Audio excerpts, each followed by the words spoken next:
పవన్ కళ్యాణ్ గారికి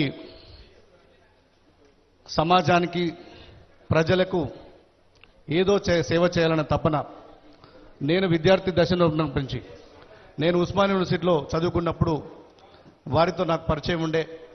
వారప్పుడు common man protection force పెట్టి సమాజానికి చాలామంది గుర్తించబడకపోయిన ప్రజలకు ఏదో సేవ చేయాలనే తలంపు వారిలో ఎప్పుడు కనబడుతుండే. నేను యూనివర్సిటీలో ఉన్నప్పుడు విద్యార్థి నాయకుడిగా వారిని తరచూ కూడా కలిసేవాడిని. మొట్టమొదటిసారి ఈ కొండగట్టు ఆంజనేయ స్వామి వారి దర్శనానికి వచ్చినప్పుడు వారి పక్కనే ఉన్నాను. దురదృష్టవశాత్తు అప్పుడు ప్రమాదం జరిగి ఆ ఆంజనేయ స్వామి ఆశీస్సులతోటి బయటపడ్డ సందర్భంలో కూడా నేను వారి పక్కనే ఉన్నాను. ఈరోజు వారు ఆ రాష్ట్రానికి ముఖ్యమంత్రి కావడం, అదృష్టవశాత్తు ఈ చొప్పదండి నియోజకవర్గానికి నేను ఎమ్మెల్యే కావడం, మా అందరి చేతుల మీద ఈ కొండగట్టు ఆలయానికి ఇంత పెద్ద మొత్తంలో అసలు నిజంగా కనీ వెని ఎరగని రైతులు ఇలా ఉత్తర తెలంగాణలోనే అత్యంత ఇష్టమైన దైవం